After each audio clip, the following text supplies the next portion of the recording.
जी. कुलकर्णी यांची ऑर्फियस नावाची कथा. ऑर्फियस प्रवेशद्वारातून बाहेर आला व त्याने समोर पाहिले. परत जाण्याचा रस्ता पाण्याने निथळत असलेल्या कड्यांमधून फिकट सापाप्रमाणे वरवर चढत गेला होता आणि जेथून सूर्यप्रकाशात पहिले पाऊल टाकता येईल ते विवराचे वर्तुळाकार तोंड अगदी टोकाला खूप उंच एखाद्या लहान चांदणीप्रमाणे दिसत होते. परंतु आता त्याला या प्रवासाची किंचितही भीती वाटली नाही. एवढ्या धीट प्रयत्नानंतर आपण युरिडिसीला मृत्यूपासून सोडवून पुन्हा आपल्याबरोबर आणले या आनंदाने त्याचे मन पाखराप्रमाणे हलके, उत्सुक झाले होते आणि वर दिसणाऱ्या चांदणीबाहेर पडून स्वच्छ हवा, निळे आभाळ आणि हिरवे गवत यांच्यात पुन्हा येण्यासाठी ते अत्यंत अधीर झाले होते. पण तो जेव्हा याच ठिकाणी खाली उतरला होता त्यावेळी त्याचे मन तेथील खडकाप्रमाणेच होऊन शोकाने निथळत होते आणि यश मिळण्याची कसलीच आशा नसल्यामुळे निर्जीव अवजड झाले होते. सर्पाने दंश केल्यावर काही क्षणातच युरिडिसीचे शरीर छटलेल्या देठाप्रमाणे जमिनीवर आडवे झाले होते. माणसाचा अभिमान नष्ट करून तो किती दुर्बल आहे हे दाखवणारा तो क्षण असा अकस्मात समोर उभा राहताच ऑर्फियस अगदी दिडमूड होऊन गेला होता. युरिडिसीनंतर त्याच्या आयुष्यातील दुसरा आनंद म्हणजे त्याचे तंतुवाद्य. स्वतःला सावरण्यासाठी आधार घ्यावा त्याप्रमाणे ते त्याने उचलले व बेभानपणे त्याची बोटे त्यावरून फिरू लागली. त्यातून संगीत निर्माण होऊ लागताच झाडांनी मोहित होऊन मुळे उचलून मागोमाग यावे, शिलाखंडांनी आपले जडत्व विसरावे अशी माया त्याच्या वादनात होती. पण प्रहर झाला तरी त्या संगीताच्या लहरी तिच्या निर्जीव शरीरावरून वाहत तशाच विरून गेल्या होत्या आणि हताशपणे त्याने तंतुवाद्य बाजूला ठेवले होते. आता एकच अखेरची आशा उरली होती. मृत्यूनंतर युरिडिसी विदेही स्वरूपात प्लुटोच्या कृष्णलोकात गेली असली पाहिजे. त्या अंधार साम्राज्यात जाऊन स्वतः प्लुटोपुढेच तिच्या प्राणाची याचना केली पाहिजे. ही कल्पना येताच तो स्वतःच एकदम थरकला होता. त्या ठिकाणी कोणी मानव अद्याप कधी सदेह गेला नव्हता आणि त्या देवाच्या सान्निध्यात जाणे तर केवळ अशक्य होते. त्या प्रदेशाच्या प्रवेशद्वारीच सर्व्हिरसचा 6 डोळ्यांचा अखंड पहारा होता. सर्व्हिरसचे अंग कुत्र्याचे असून त्याचे 3 मस्तके होती आणि त्या साऱ्याभोवती सर्पांचा वेटोळा होता. शिवाय त्याची शेपटी म्हणजे हे सर्प देखील क्षुद्र कीटक वाटावेत अशा अजस्त्र सर्पाची होती. त्याचे निव्वळ वर्णन ऐकून देखील लहान गलबतातून सातासमुद्रापलीकडे धीटपणे जाणाऱ्या वीरांचेही चेहरे भयभीत होत त्या सर्व्हिरसला वश करून घेऊन आत प्रवेश मिळवणे हा एकच आणि जवळजवळ अशक्य असा मार्ग उरला होता. पण उत्कट आशेला क्षितिज नसते हे आता त्याला जाणवले. त्याला वाटले, जर आपल्याला यश मिळालेच तर युरिडिसी आपल्याला परत लाभेल, नाहीतर तिच्याशिवाय आता रित्या शिंपल्यासारखे उरलेले आयुष्य तरी नष्ट होऊन जाईल. त्याने तत्काळ तंतुवाद्य उचलले व तो विवरातून खाली उतरू लागला. पायवाट वळत दुसरपणे खाली नाहीशी झाली आणि गडद अंधार गोठत चालल्याप्रमाणे दोन्ही बाजूंनी रेटू लागला. खडकांवरून अंधारच वेगाने वाहत उतरत असल्याप्रमाणे प्रपातांचे गंभीर ध्वनी घुमारू लागले. ऑर्फियसने आपला हात समोर धरून पाहिले, पण तो अंधारात एकजीव होऊन गेला होता. या साऱ्यात आपले शरीरच सगळे वितळून अंधार होऊन गेले आहे व आत एक क्षीण ठिणगी मात्र उरली आहे असा त्याला सतत भास होऊ लागला. आता या विक्राळ अतिमानवी जगात डोळ्यांना काहीच स्थान नव्हते. उरले होते ते ध्वनी आणि स्पर्श. खडकांचा वाहता अतिथंड स्पर्श, अनवाणी पावलाखालील ओलसर धारदार जाणीव, पुढे एक पाऊल टाकताना ढकलाव्या लागणाऱ्या अनंत काळ साचलेल्या अंधाराची केसाळ श्वापदाच्या कातड्याप्रमाणे वाटणारी झपाट संगत. तो एकदम थबकला आणि विस्मयाने समोर पाहू लागला. एका ठिकाणी अंधाराचे कवच फुटल्याप्रमाणे रंग आणि आकार दिसू लागले. अकस्मात 6 रुद्र सूर्य उगवल्याप्रमाणे वर 6 धगधगीत गोल दिसू लागले आणि भोवती सतत हलणारी वेटोळी असलेले अजस्त्र तोंड स्पष्ट झाले. कुत्र्याचे लहान पर्वताएवढे अंग जेथे संपले होते तेथून अंगावर हिरवे पेटलेले चौकोन असलेला सर्प उतावीळपणे पुढे सरकला व हातभर सुळे दाखवत तोंड वासून त्याच्यावर झेपावला. ऑर्फियस झटकन मागे सरकला व एका खडकाच्या ओल्या सांधरीत त्याने स्वतःला सुरक्षित केले. त्याचे शरीर भीतीने विरल्यासारखे झाले होते, पण त्याने थरथरत्या हातात तंतुवाद्य घेतले व तो स्वतःशी म्हणाला, आतापर्यंत हे वाद्य म्हणजे माझ्या आनंदाची ज्योत होतं, पण या क्षणी त्याला आता अस्त्रही झालं पाहिजे. हे वाद्य आता खरी परीक्षा आहे. या काळीज वेळी तू मला एकाकी असहाय टाकू नको. त्याने संथपणे तंतूच्या उभ्या रेषांना गोंजारायला सुरुवात केली.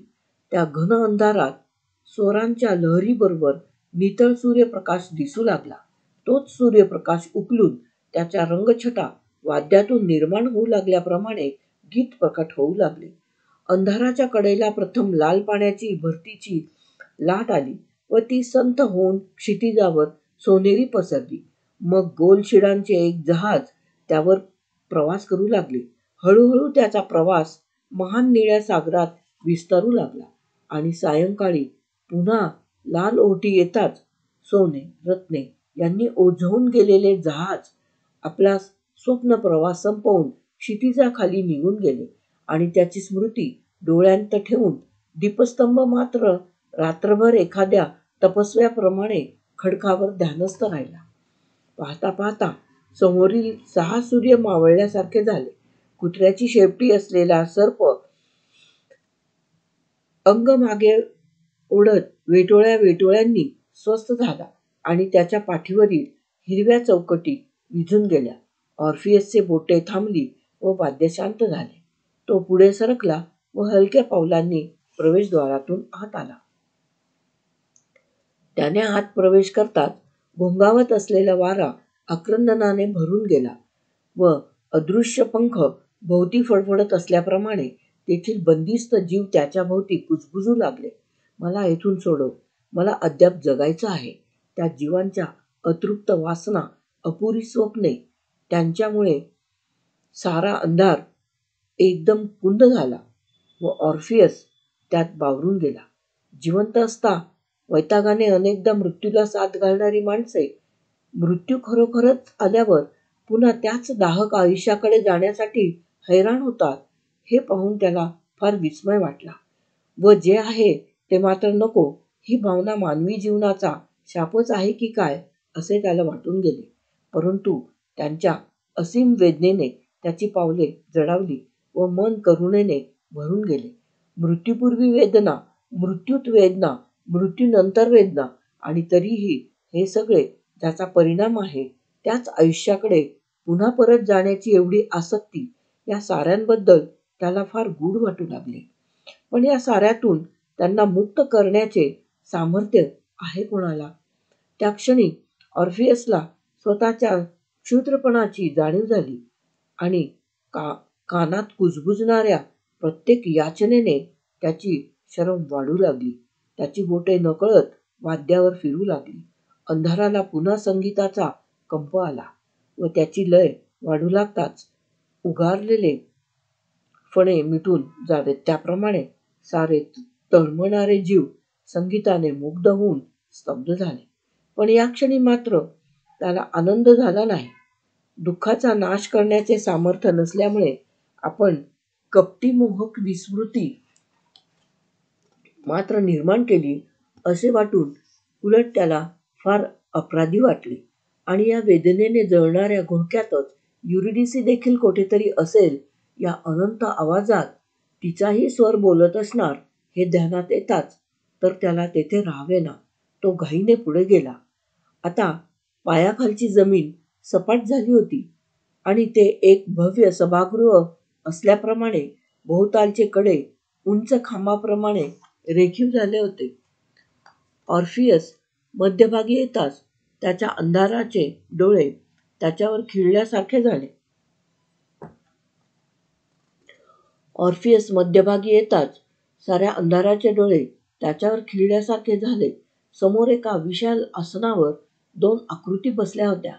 पण देवाच्या उग्र डोळ्यांकडे पाहताच त्याचे अंग भयाने थरथरू लागले व तो पाठ वळवून उभा राहिला. तू एक मानव असूनही या ठिकाणी सदेह येऊ शकलास? वर पर्वत शिखरात झांज वाजल्याप्रमाणे आवाज झाला व भोवतालचे खडक त्यामुळे थरथरले. प्रवेशद्वारावरील रक्षकानं देखील तुला आत येऊ दिलं हे नवलच आहे. पण या शब्दांमागोमाग हास्य ऐकू आले व त्यात घनगर्जनेची भव्यता होती. देवते, यात काहीच नवल नाही. दुसरा आवाज म्हणाला, हा मानव म्हणजे ऑर्फियस आहे. याच्या संगीतानं शिलाखंड जागे होतात आणि एकाच ठिकाणी स्थिर राहून जगण्या मरण्याची मर्यादा असलेले वृक्ष देखील त्याच्या स्वरामागे धावू लागतात. असा स्वर ज्याच्या ताब्यात आहे तो मानव केवळ क्षुद्र मानवच राहत नाही. राजन, तुम्ही म्हणता त्याप्रमाणे तो स्वर मला मिळाला आहे, ऑर्फियस नम्रतेने म्हणाला. पण त्यात माझा मोठेपणा काहीच नाही. हे लाकडाचे तुकडे व 4 तंतू जसे माझ्या हातातील वाद्य आहे, तसे हाडे मांस असलेला मी कोणाच्या तरी हातातील वाद्य आहे इतकंच. ही देणगी देण्यासाठी माझी निवड झाली हे माझं भाग्य आहे, कर्तृत्व नव्हे. अशा तऱ्हेने दैवी स्पर्श झाल्याखेरीज स्वर संगीत होत नाही की शब्द काव्य ठरत नाही. त्यामुळं कलाकार जेवढा मोठा तेवढं त्याचं ऋण जास्त असतं आणि म्हणूनच त्याच्यात तेवढी जास्त नम्रता, कृतज्ञता असावी. माझ्या भाग्याबद्दल मी फार कृतज्ञ आहे खरा, पण माझं सामर्थ्य मर्यादित आहे. माझ्या संगीतानं शिलाखंड हलतात हा चमत्कार आहे खरा, पण त्यावर माझं वर्चस्व असं काही नाहीच. कारण त्यांनी तसं हलता कामा नये अशी आज्ञा देण्याचं स्वातंत्र्य मला नाही. उलट वेदनेने तळमळत असलेल्या एका जीवाचं दुःख मला नाहीसं करता येत नाही की माझ्या संगीतानं एका मृत शरीराला जिवंत करणं मला शक्य होत नाही. ऑर्फियस, तुला एक गोष्ट अद्याप उमगली नाही. देवांकडून मानवाला अशी दुर्लभ देणगी मिळते, त्यावेळी तो इतर मानवांपेक्षा श्रेष्ठ होईल, पण तिच्यामुळे तो कदापि प्रत्यक्ष देव मात्र होणार नाही एवढ्या मर्यादेतच ती दिली जाते. अरे, तुला जर संगीताच्या साहाय्यानं मानवी आयुष्याच्या वस्त्रातच विणलेलं दुःखच नाहीसं करता आलं किंवा मृतदेह सजीव करता आले, तर तू आणि आम्ही देव यात फरक काय राहिला?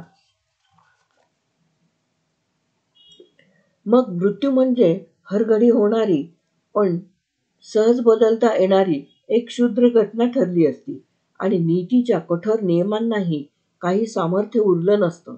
जिच्या बंधनातून आम्ही देव देखील मुक्त नाही, ती नीतीच जर तू क्षुद्र करून टाकलीस, तर तुझं बळ देवांपेक्षाही जास्त ठरून ते स्वतः यकच्चित ठरले असते.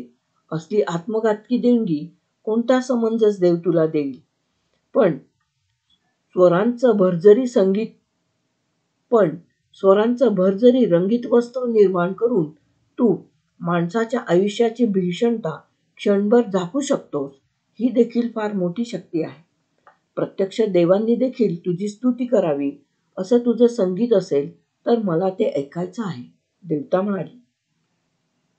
ऑर्फियसने उत्कंठेने वाद्य हातात घेतले व स्वर निर्माण करण्यास सुरुवात केली. त्याच्या स्वरात टेकडीवर पसरलेला मखमली हिरवा उतार निर्माण झाला व त्यावर निळसर वाकलेल्या आभाळाखाली विविध रंगांच्या फुलांचा उत्सव दिसला. त्यांच्यावरून सरकताना वारा रंगीत गंधांच्या स्पर्शाने धुंद झाला व स्वभाव विसरून तेथेच रेंगाळला. त्यावेळी हातातील कंकणांचा आवाज करत अंतरसालीसारख्या कोवळ्या पावलांनी सूर्यप्रकाश सरपत एक सौंदर्यवती युवती आली आणि निर्भर आनंदाने तिने ओंजळभर फुले उचलली आणि देवतेचे लक्ष गीतावरून उडून तिचे मन तारुण्यातील जुन्या स्मृतींनी आर्द्र झाले. तिला आपल्या मायभूमीची आठवण झाली. झटकन वितळून जाणारा वर्षातील एक भाग सोडला तर तेथल्या सूर्यप्रकाशाऐवजी आता आयुष्यात सदैव वाट्याला आलेला, पाने फुले कधी न पाहिलेला हा अविनाशी अंधार तिला समोर दिसला व तिचा आवाज दाटून आला. पुढे ऑर्फियस. माधुर्यामुळे सतत ऐकावंसं वाटतं, पण उत्कटतेमुळे असह्य वाटतं असं तुझं संगीत.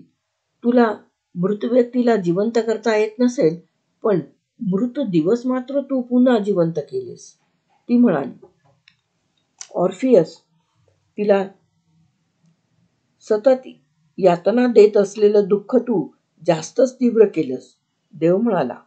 तिचा जन्म सूर्यप्रकाश, फळं, फुलं, रंग यांनी भरलेल्या देशातला आहे, पण आयुष्य मात्र चिरंतन माझ्या शेजारी या अंधारात जगावं अशाच घटना घडत गेल्या. वर्षातून 3 महिने मात्र तिला तिकडे परत जाता येतं. तो अवधी तिला स्वर्गीय देणगीसारखा वाटतो आणि तो मला शिक्षेसारखा भासतो. मला क्षमा करा, माझ्या स्वार्थामुळे मी तसं केलं, ऑर्फियस म्हणाला. माझी पत्नी युरिडिसी सर्पदंशामुळे मृत्यू पावली आणि येथे असलेल्या लक्षावधी सावल्यांतच ती सध्या कोठेतरी आहे.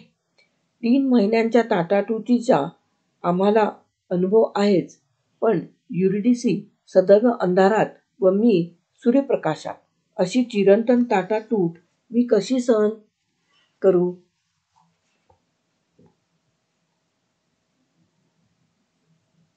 तिला आपण परत करावं ही याचना करण्यासाठीच मी येथे आलो आहे. तिला परत जाऊ द्या, देवता आवेगाने म्हणाली. असे स्वर निर्माण करणाऱ्या ऑर्फियसला दुःखी करू नका.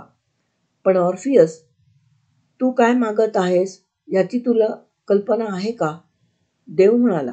तू माझं साम्राज्य, माझा प्राणच मागत आहेस. प्रत्येकानं आपल्या प्रिय व्यक्तीसाठी अशी याचना केली आणि येथे आलेल्या प्रत्येक जीवाला जर मी परत पाठवू लागलो तर शेवटी येथे आम्ही दोघंच राहू. कारण नसता, कसली जबाबदारी नसता, मग माझ्या अस्तित्वाला अर्थच राहणार नाही.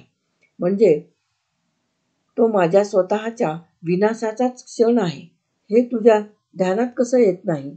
एका दृष्टीनं या सगळ्या जीवांवर माझी सत्ता नसून मीच त्यांच्यावर अस्तित्वाविषयी अवलंबून आहे. पण एकटी युरिडिसी गेली तर तुमच्या साम्राज्याला काहीच झळ पोचणार नाही, देवता म्हणाली. आणि याच्याप्रमाणे प्रत्येक जण येथे येऊन याचना करील ही भीती देखील अनाठायी आहे. स्वतःच्या मृत्यूचं भय असतानाही तो येथपर्यंत आला. प्रेमासाठी एवढी भीषण अंधारयात्रा करणारे किती असतील? एवढ्या अनंत काळात राजन, असे किती ऑर्फियस येथे आपल्या युरिडिसीसाठी येऊन गेले? युरिडिसीला आता त्याच्याबरोबर जाऊ द्या. आणि ते घडणं अशक्यच असेल तर आता मला तरी तिच्या शेजारी येथे राहू द्या, ऑर्फियस निश्चयानं म्हणाला. तू असंच काहीतरी म्हणणार याची मला भीती वाटत होती, देव म्हणाला. एक गोष्ट तू ध्यानात घे, प्रत्यक्ष देवदेवतांना देखील नीतीचे नियम चुकले नाही. मृत्यूने स्पर्श केल्यावर मी ते जीव येथे स्वीकारतो. पण ज्याप्रमाणे तुला किंवा युरिडिसीला अमर करण्याचं मला सामर्थ्य नाही, त्याचप्रमाणे नीतीनं तुझ्यासाठी राखून ठेवलेल्या क्षणाआधी तुला मृत्यू देण्याचंही मला सामर्थ्य नाही. तुला येथे येण्याचा क्षण अद्याप फार दूर आहे. नको, युरिडिसीलाच परत सूर्यप्रकाशात जाऊ द्या, देवता पुन्हा आग्रहाने म्हणाली. आणि ऑर्फियस काय, युरिडिसी काय, आज ना उद्या येथे परत येणारच आहेत. येथून गेल्यावर ती दोघं काही आभाळात जाऊन चिरंतन नक्षत्र होणार नाहीत. त्यांना केवळ थोडा अवधी एकत्र देण्याचा प्रश्न आहे. देवाने क्षणभर स्तब्ध राहून विचार केला. तो म्हणाला, तू म्हणतेस तेही खरंच आहे. ऑर्फियस, अद्याप कधी मानवाच्या बाबतीत घडलं नाही ते तुझ्या बाबतीत घडत आहे. पण तो केवळ अपवाद आहे हे विसरू नकोस. युरिडिसी तुझ्याबरोबर येईल, पण ते एका अटीवर. तुम्ही दोघं प्रत्यक्ष सूर्यप्रकाशात जाईपर्यंत ती तुझ्या मागोमाग येत आहे की नाही हे तू वळून पाहता कामा नये, नाहीतर ती तत्काळ परत येईल.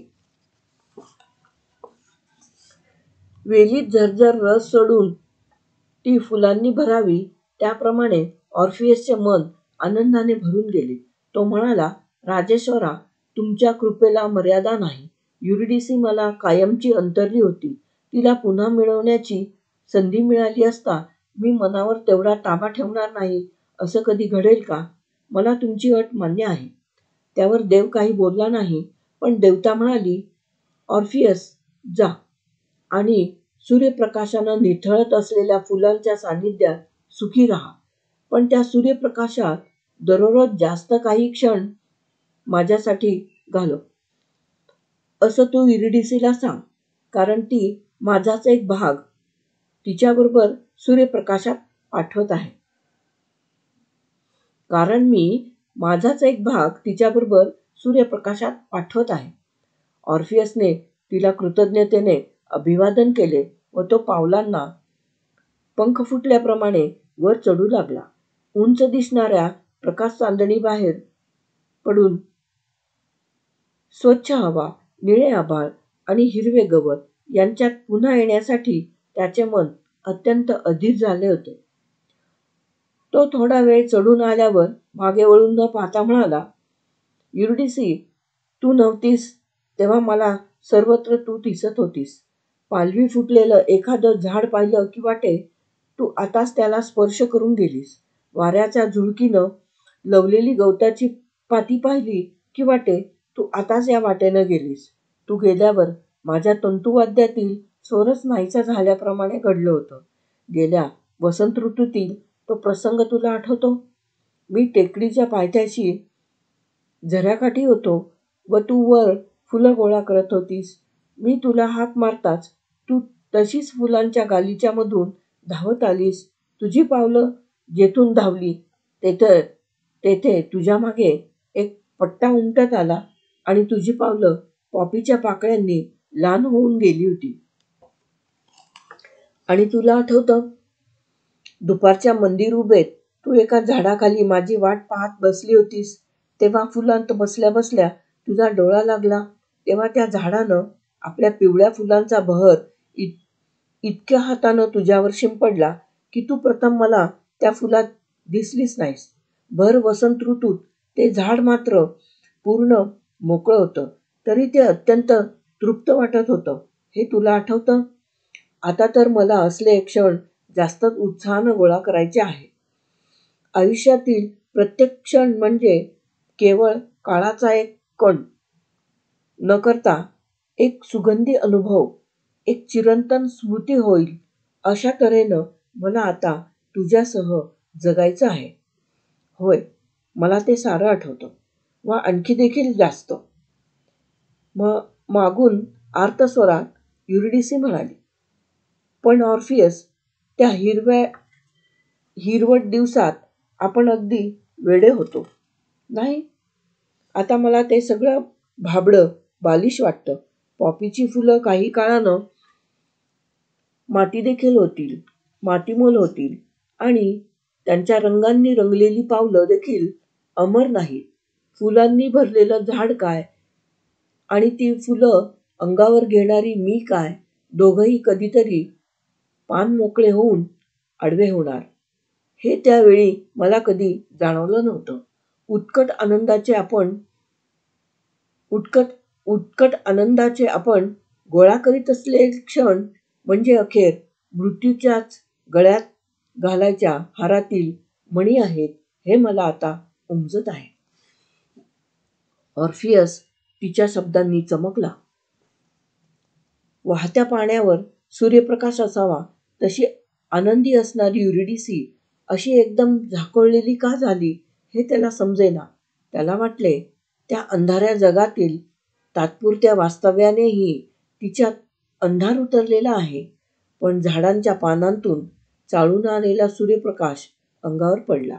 दमाने ओलसर झालेल्या गवतावर उभे राहून तिने चांदणे अंगावर घेतले की तिच्या रक्तात पाझरलेला अंधार पाहता पाहता विरून जाईल. आपण त्यावेळी फार वेडे होतो.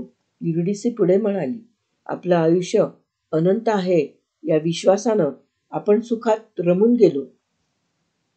फुलांनी भरलेल्या झाडांच्या जोडीलाच त्याच वैभवानं एकेकाळी नटलेली पण आता वटलेली, जळालेली अनेक झाडं होतीच. आपण अनेक वृद्ध जर्जर माणसं पाहिली, पण ती चित्र म्हणजे आपलीच भविष्यातील प्रतिबिंब आहेत हे तुला काय, मला काय कधी जाणवलंच नाही. म्हणजे आपले ते सारे क्षण सुखाचे नव्हते असं नव्हे, पण ते सतत हातातून निसटत आहेत हे मात्र आपण ओळखलं नव्हतं. तू पूर्वी असं कधी बोलत नव्हतीस. तुला झालं आहे तरी काय? ऑर्फियस भांबावून म्हणाला. सगळ्यांनाच मृत्यू अटळ आहे ही गोष्ट तुला मला पूर्वी कधी माहीत नव्हती की काय? तू चुकलास. माहीत असणं निराळं आणि स्वतः हाडामासात मृत्यू भोगणं निराळं. तू तो भोगला नाहीस, मी तो भोगला आहे. त्यामुळे तर मी हिरवी झाडं आणि स्वच्छ मनमोकळा प्रकाश पाहायला इतकी आतुर झाले आहे.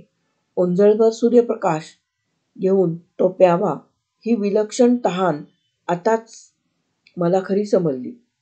सारं संपून जाणार हे समजल्यामुळेच मी इतकी अधीर आहे. आता तू घाई कर. आताच मला बाहेरची मोकळी हवा जाणवू लागली आहे. तिला गुलाबांचा गंध आहे आणि तिच्यात प्रकाशाची असलेली ओळख आहे. ऑर्फियसची पावले जड झाली व तो निशब्दपणे वर चढत असता त्याची गती रेंगाळली. आता थोड्याच अंतरावर सूर्यप्रकाशात जाण्याचे प्रवेशद्वार होते व त्यातून आभाळाचा गडद रंग दिसत होता. त्याच्या कडेने वाढलेली गवताची पाती आत लावून डोकावत होती आणि त्यातील एकावर काळ्या पंखावर लाल ठिपके असलेले एक फुलपाखरू शांतपणे बसले होते. ऑर्फियसला एकदम दमून गेल्याप्रमाणे वाटले. तो एका खडकाला टेकून उभा राहिला व त्याची पावले थांबली. ऑर्फियस, एकदम असा का थांबलास? युरिडिसने विचारले. मी विचार करत आहे, तो शिणलेल्या आवाजात म्हणाला. त्याच्या मनात तप्त धाग्यांनी एकदम गुंतवळ झाली. एकदम गुंतवळ झाली व तो फार व्याकुळ झाला. अगदी पिळवटून जाऊन त्याला वाटले, देवा, आता निर्णय घेण्याचं हे मला न पेलवणारं स्वातंत्र्य तू माझ्यावर का लादलंस? तिला परत पाठवत नाही असं जर तू निश्चितपणे म्हटलं असतंस तर मी विषण्ण मनानं परतलो असतो. पण ते अटळच होतं. या जाणीवेनं काही काळानंतर तरी जखम बरी झाली असती. उलट तिला जर पाठवायचं होतंच तर ती अट तरी तू घालायला नको होतीस. आता मात्र तू आपला बाजूला राहिलास. या क्षणाचा निर्णय माझा मीच घेतला पाहिजे हे भयानक स्वातंत्र्य तू मला का दिलंस? कोणत्या आधारे मी माझा निर्णय घेऊ? असला प्रत्येक अनुभव अभूत अद्वितीय असतो. त्यामुळे गाठीला पूर्वज्ञान नसतं. आधाराला कसलेही मार्गदर्शन नसतं आणि काहीही निर्णय घेतला तरी एक असह्य शिक्षा आयुष्यभर कपाळी येतेच. देवा, या क्षणी मी काय करावं? मला क्षमा कर युरिडिसी, तो स्वतःशी म्हणाला व त्याने दोन्ही हातांनी चेहरा झाकून घेतला. अखेर त्याच्या मनातील वादळ शमले. हिरव्या दगदगीत चौकटीचा सर्प झोपी गेल्याप्रमाणे त्याचा चेहरा शांत झाला व त्याने संथपणे वळून युरिडिसीकडे पाहिले. वाऱ्यामध्ये एक सावली थरथरल्यासारखी झाली व हाडे चिमणारी आर्त किंकाळी देऊन ती नाहीशी झाली. ऑर्फियस काही काळ त्याच ठिकाणी निश्चल उभा राहिला. आपण हा निर्णय घेतला खरा, पण दुसरा निर्णय देखील शक्य होता या विचाराने त्याचे मन पुन्हा द्विधा झाले. तो पुन्हा वाट उतरून खाली आला. प्रवेशद्वारावरील पहारेकरी कुत्रा अद्याप शांतपणे विश्रांती घेत होता. तो खालच्या मानेने आत आला व देवदेवतेपुढे मूकपणे उभा राहिला. तू पुन्हा एवढ्यात आलास? देवतेने विस्मयाने विचारले. तुम्ही मला फार मोठं औदार्य दाखवलं, पण ते स्वीकारण्याची माझी योग्यता नव्हती, तो म्हणाला. मी तुमचा घोर अपराध केला आहे. यावेळी तुम्ही मला जे प्रायश्चित्त द्याल ते स्वीकारण्यासाठी मी माघारा आलो आहे. साऱ्या मानवात अत्यंत निर्बुद्ध म्हणून तुझं नाव चिरकाल टिकेल. तापलेल्या तलवारीच्या धारेसारख्या आवाजात देवता म्हणाली. मानवाला पूर्वी कधी मिळाली नव्हती अशी देणगी केवळ माझ्या विनंतीमुळे तुला मिळाली होती. परंतु एका मूर्ख जनावरानं अमूल्य रत्न लाथडून टाकावं त्याप्रमाणे तू ती उधळून टाकलीस. थोडा वेळ तुला तुझ्या उतावीळपणाला आवर घालता आला नाही. तुझ्या इतका क्षुद्र अविचारी मानव मी कधी पाहिला नाही. तू येथून तत्काळ चालता हो. देवते, तुझा समज चुकीचा आहे, देव म्हणाला. अत्यंत उतावीळ झाल्यामुळे त्यानं मागं वळून युरिडिसीकडे पाहिलं नाही. तिच्याकडे मागं वळून पाहायचं नाही अशी आपण अट घातली होती खरी, पण जाताना त्यानं तिच्याशी बोलू नये असा काही त्याच्यावर निर्बंध नव्हता. युरिडिसी आपल्या मागोमाग येत आहे की नाही एवढंच त्याला जाणायचं असतं, तर तिच्याशी बोलत तिचा स्वर ऐकत देखील ते त्याला समजलं असतं. तेवढ्यासाठी त्याला मागं वळून पाहायचीच गरज होती असं नाही. तर पूर्ण विचारांती वळून पाहिल्यावर युरिडिसी नाहीशी होणार याची स्पष्ट जाणीव ठेवूनच त्यानं तिच्याकडे वळून पाहिलं. होय ना ऑर्फियस? त्याने मान हलवून होय म्हटले.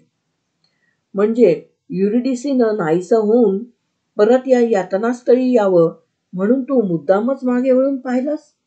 अविश्वासाने देवतेने विचारले. मग या ठिकाणी प्रथम येण्याची यातायात तू का केलीस? पूर्वी कधीही घडली नव्हती अशी गोष्ट घडवण्यास तू मला व्यर्थ कशाला भरीस टाकलंस? ऑर्फियस म्हणाला, कारण त्यावेळी युरिडिसी परत मिळवावी या एकाच गोष्टीवर लक्ष देऊन मी मूढ झालो होतो. जेथे मी पाऊल टाकत होतो तेवढ्याच जमिनीवर माझे डोळे खिळले होते आणि इतर सारं विसरून एकाच वस्तूवर ध्यान देणारा माणूस डोळे असून आंधळाच ठरतो. मी एवढा धोका पत्करून या ठिकाणी आलो ते युरिडिसीला परत नेण्यासाठीच. हे पूर्णपणे सत्य आहे. पण येथून जाताना माझ्याबरोबर जी स्त्री आली तिचं नाव युरिडिसी असूनही मला माहीत असलेली युरिडिसी नव्हती. मला आता पूर्ण अज्ञात आहे असा तिच्यात समूळ बदल झाला होता. मृत्यू भोगलेली व्यक्ती आणि मृत्यू घडतो हे केवळ माहीत असलेली व्यक्ती यांच्यात फक्त एका काळ्या क्षणाचंच अंतर नसतं. प्रत्येक सुख आसक्तीनं तळव्यावर घेऊन त्यातच रमून जाणारी पूर्वीची युरिडिसी मला सोबत हवी होती. प्रत्येक सुख आसक्तीने तळव्यावर घेऊन त्यातच रमून जाणारी पूर्वीची युरिडिसी मला सोबत हवी होती. आणि ती तर आता संपूर्णपणे नष्ट झाली आहे. जी माझ्या पाठोपाठ येत होती तिच्यात तर मृत्यू विषाप्रमाणे भिनून राहिला होता. आता ती पुन्हा सदेह होऊन माझ्याबरोबर राहणार होती. तरी एकदा भोगलेल्या मृत्यूची स्मृती तिच्यातून कधी नष्ट झाली असती का? मी फुलांकडे पाहत असताना तिला त्याच वेळी त्याच फुलांचा नाश दिसणार. पाखरांच्या गीतानं मी मोहरून गेलो तर तिला त्याच स्वरात पंख पसरून निर्जीव झालेलं पाखरू आठवणार. राजन, इतकंच नाही तर पूर्वीप्रमाणे मी तिच्याशी कधी एकांतात बोलूच शकणार नाही, कारण त्यावेळी तिच्या शेजारी सतत उभं राहून एक सांगाडा आपली सावली आमच्यावर टाकत राहील. मानवालाच नव्हे तर सर्वच प्राणीमात्रांना मृत्यू अटळ आहे हे मला माहीत आहे. पण तेवढ्यासाठी प्रत्येक क्षण त्याच्याच छायेत जगत राहणं मला कदापि सावणार नाही. मी मागं वळून पाहिलं तर युरिडिसी माघारी जाईल ही तुमची अट प्रथम मला फार कठोर वाटली होती. पण माझं ते अज्ञान होतं. ती अट नव्हती तर सवलत होती. सुटण्याचा अखेरचा एक मार्ग सदृदयतेनं माझ्यासाठी आपण उघडा ठेवला होता हे नंतर मला उमगलं. माझं प्रेम असत्य, ढोंगी नव्हतं. पण ते ज्या व्यक्तीविषयी होतं ती पुन्हा प्राप्त होणं आता केवळ अशक्य झालं होतं. तिला सदेह करताना मृत्यूचा एकवार घेतलेला अनुभव तिच्यातून काढून टाकणं हे तुमच्या देखील अमर्याद शक्ती पलीकडचं होतं. सम्राट, आमचं मानवी जीवन पहा.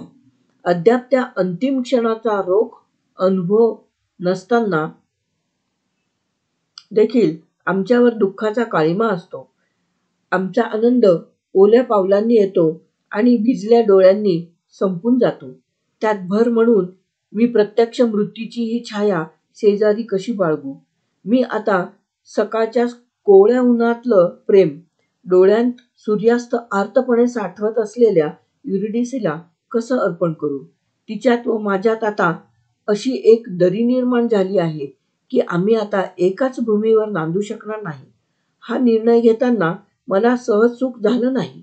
जखम असह्य होऊ नये म्हणून तो भागच डागावा त्याप्रमाणे मी तो कठोर निर्णय घेतला. एका बेभान क्षणी आंधळेपणाने मी तो निर्णय घेतला नाही, तर पूर्ण स्वतंत्रपणे दुसरा निर्णय घेण्याची मोकळीक असताही परिणामाची पूर्ण जाणीव ठेवूनच मी तो निर्णय घेतला.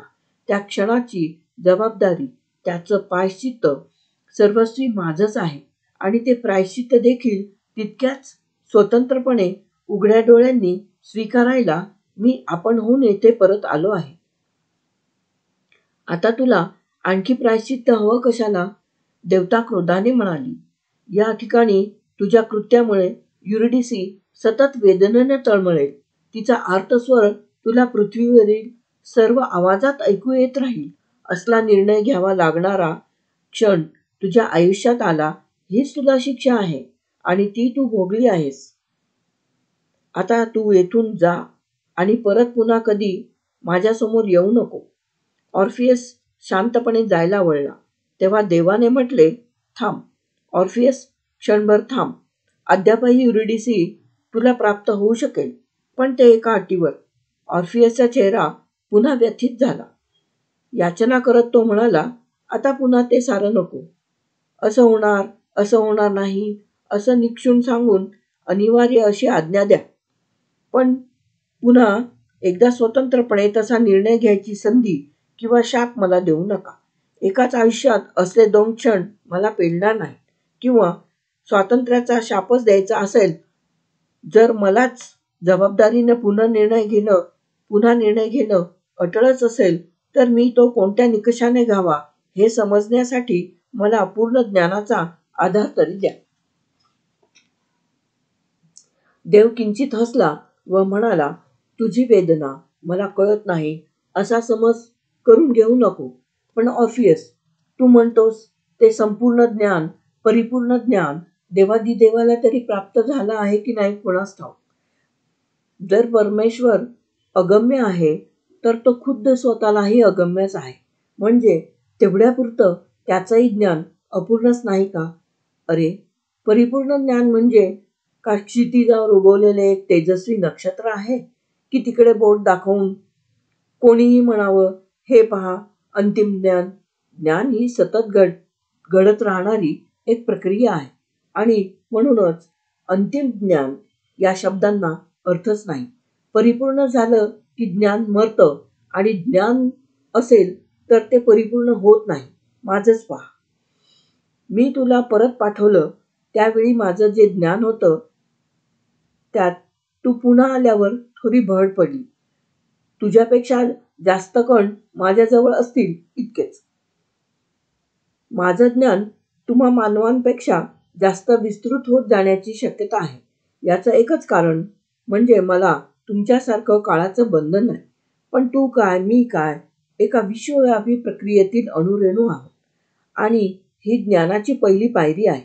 मी ठरवलं आहे, युरिडिसी तुझ्यापाशी राहील ते वर्षातून फक्त 6 महिने. उरलेले 6 महिने ती येथे अंधारात राहील. पण सम्राट, ऑर्फियस सांगू लागला. पण देवाने त्याला थांबवले. थांब, माझे पूर्ण ऐकून घे. आता देखील तिच्यातील मृत्यूची स्मृती तेवढीच तीव्र राहील हे खरं. पण मी हे तुझ्या हितासाठी करत आहे.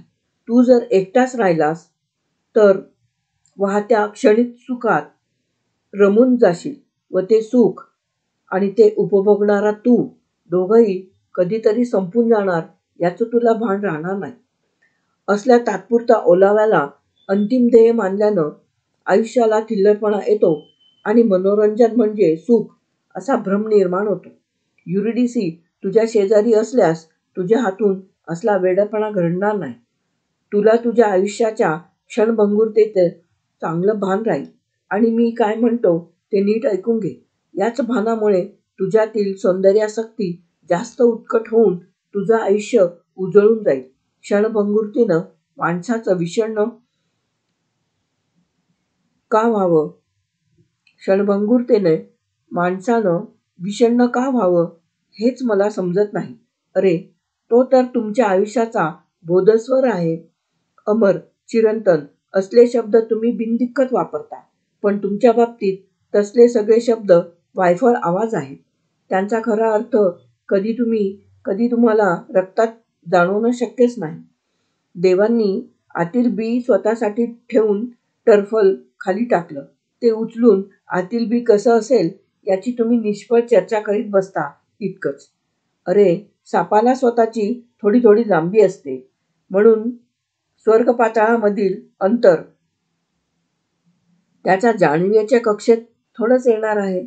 तुझ्याप्रमाणे एखादा जन्मांध देखील तांबडा हा शब्द उच्चारू शकतो. पण तांबड्याचा तांबडेपणा त्याला कधी जाणवेल का? उलट असं पहा, प्रत्येक सुंदर वस्तू संपणार किंवा तू स्वतः नाहीसा होणार हे जाणवताच तू जास्त उत्कटपणानं, हावरेपणानं तिचा भोग घ्यायला हवास. तुझा प्रवास तात्पुरता आहे आणि या वाटेनं पुन्हा कधी येण्याची तुला संधी मिळणार नाही.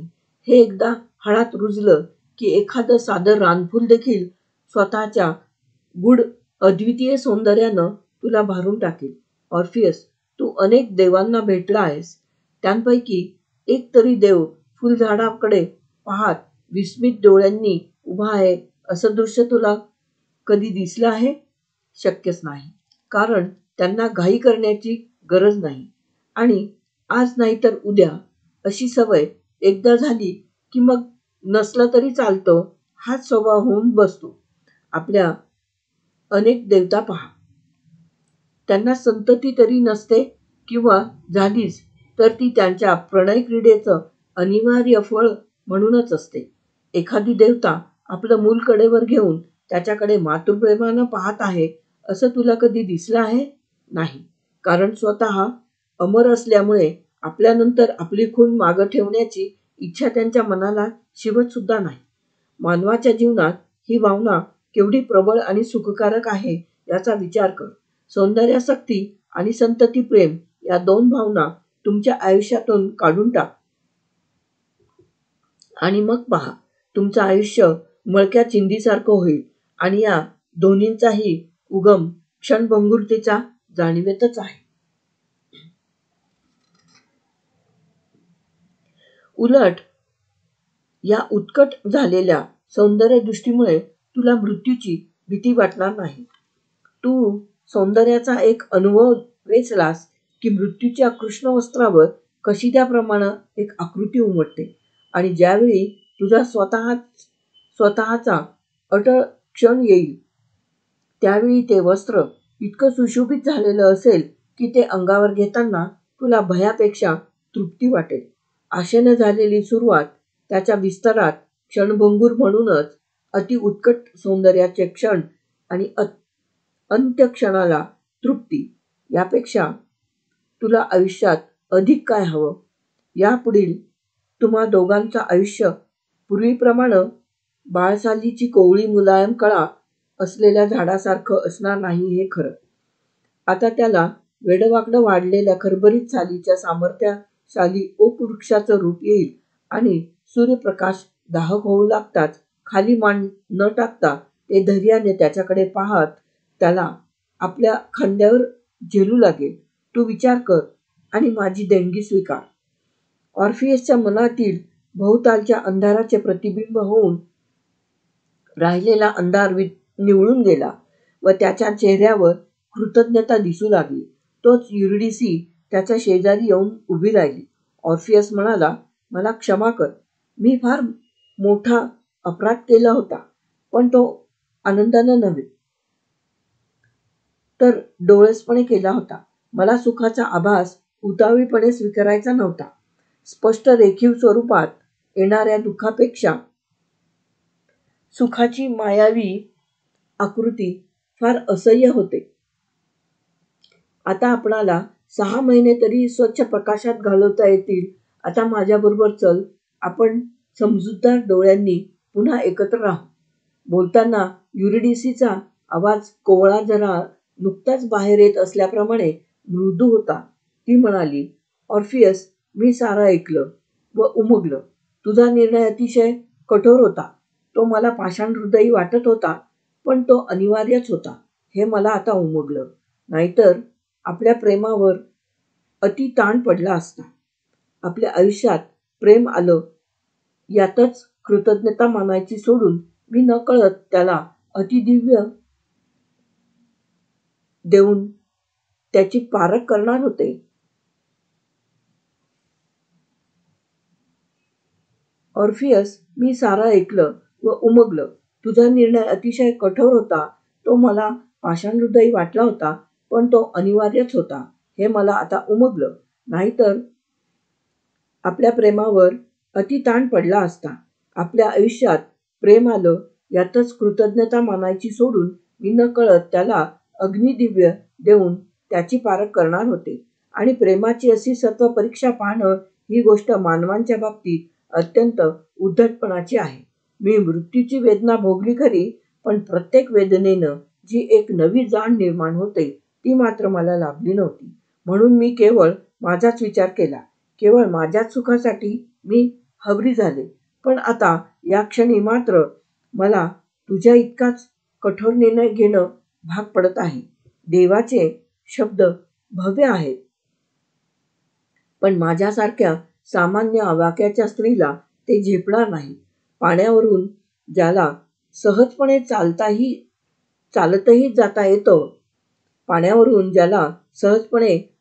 जाता येतं, त्याचे शब्द पोहायलाही न येणाऱ्याला कसे मार्गदर्शक होतील.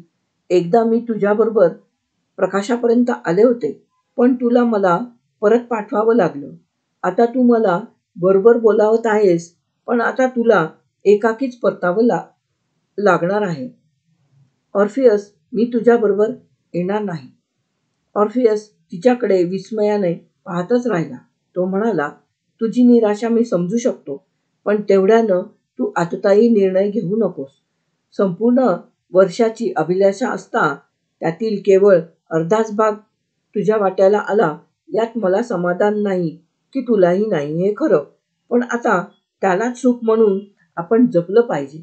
नाहीतरी अखेर सुख म्हणजे एक अटळ तडजोडच असते परिस्थितीच्या पुढे. पण आपल्या आकांक्षेच्या सदैव अलीकडेच कुठेतरी सुखाचं स्थान असतं, तेव्हा पुन्हा विचार कर. नाही, तसल्या निराशेमुळं मी नकार देत नाही, युरिडिसी म्हणाली. आता देखील मी माझ्या स्वार्थाचाच विचार करत आहे, पण हा स्वार्थ जास्त डोळस आहे. हे बघ ऑर्फियस, आता मी पुन्हा प्रकाशात जगू लागायचं म्हणजे काय परिणाम होतील? तुला काय, मला काय, पूर्वीचं भाबडं निरसं सुख कदापि मिळणार नाही. मानवाला मृत्यू अटळ आहे हे आपणा दोघांनाही माहीत होतं, पण ती एक केवळ कल्पना असते. परंतु प्रिय व्यक्तीचा मृत्यू भोगल्यावर ती कल्पना जाणीव बनते. मी मृत्यूचा अनुभव घेतला आहे, तर तू प्रिय व्यक्तीचा मृत्यू अनुभवला आहेस. आणि एकदा या कठोर दिव्यातून गेल्यावर पूर्वीची धुंद स्वप्न पुन्हा कधीच सांधता येणार नाही. उलट 6 महिने मी प्रकाशात जगायचं म्हणजे काय होईल? पुन्हा कशावर तरी जीव जडवायचा, आसक्त व्हायचं, पुन्हा अशा तऱ्हेनं हृदयात आणखी आकडे खोचत नव्या वेदना स्वीकारत जायचं. आताच एकदा इकडे येताना सारं सोडून टाकून यायचं म्हणजे माझा जीव तडफडला. त्यात आणखी भर टाकत अनेक मृत्यू सहन करत राहण्याचे आता माझ्यात त्राण नाही. मृत्यूचा क्षण येताच एखाद्या भरजरी व्रताप्रमाणे साऱ्या प्रिय व्यक्ती आणि वस्तू आपल्याबरोबर आल्या असत्या तर मृत्यूची भीती एखाद्या लहान मुलालाही वाटली नसती. पण येताना स्मृतीखेरीज सारं मागे राहतं आणि अखेर त्या स्मृती देखील नदीकाठी तर्पण केल्याप्रमाणे लिथीच्या किनाऱ्यावर टाकाव्या लागतात. मी हे सारं एकदाच भोगलं, तेव्हाच ते असह्य झालं. ते मी पुन्हा भोगावं अशी का तुझी इच्छा आहे? आणखी एक बघ. नव्या धडपडीनं मांडलेल्या या डावाला काही अर्थ आहे का? पर्वताच्या शिखरापर्यंत शिळा ढकलत न्यायची, पण तेथे पोहोचल्यावर ती खाली कोसळून पूर्वी जागी येते. पण शिखरापर्यंत न जाता ती अर्ध्यावरूनच खाली येऊ लागली तर त्या धडपडीला जास्त अर्थ येतो का? आपण पुन्हा एकत्र आलो तरी काय होईल? तुझ्या आणि माझ्या मृत्यूचा क्षण काही तोच असणार नाही. ते भाग्य फार थोड्यांना लाभतं.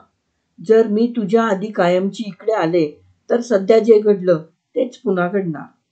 तुझं मन दुःखानं होरपळेल. तुला ते सारं पुन्हा सहावेल का? जर तुला माझ्या आधी यावं लागलं तर मला मात्र ते केवळ असह्य होईल. आणि तसला मृत्यूच्या आधीचा मृत्यू मी उघड्या डोळ्यांनी स्वीकारू?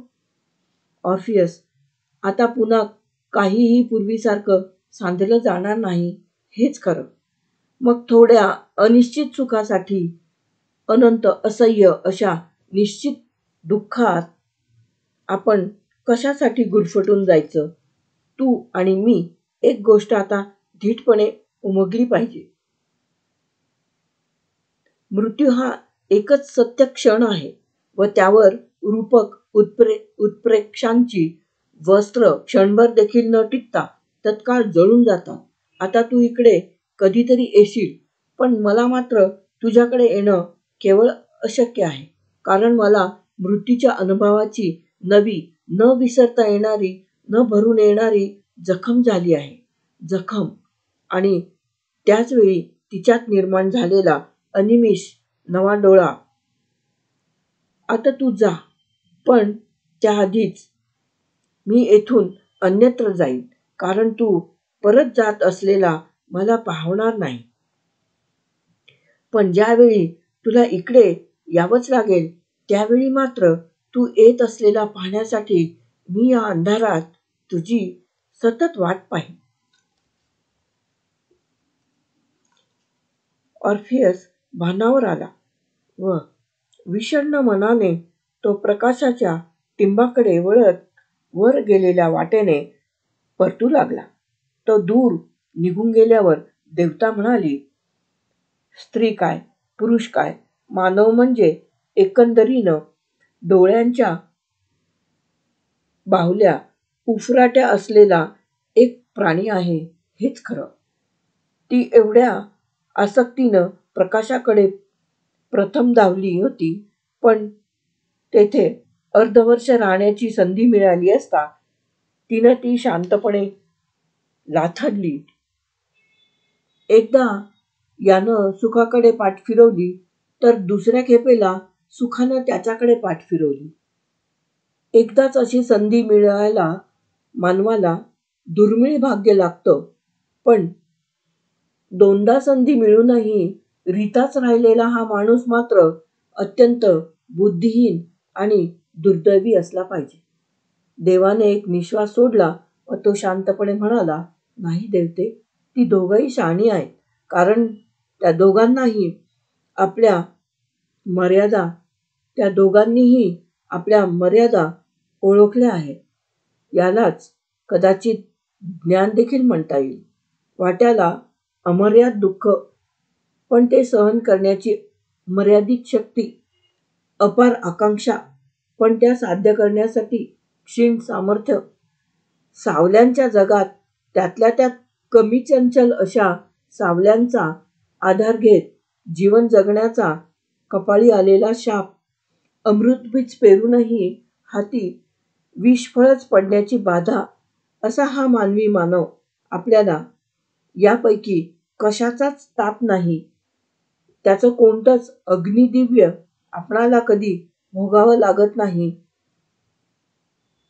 मग देवते, त्याच्या बाबतीत योग्य अयोग्य ठरवण्याचा आपण निव्वळ देवांना काय अधिकार आहे?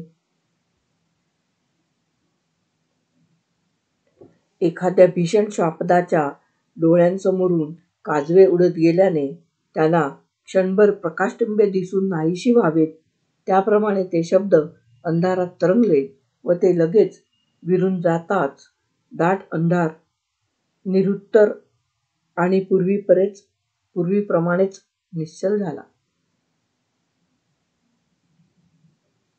कथा समाप्त.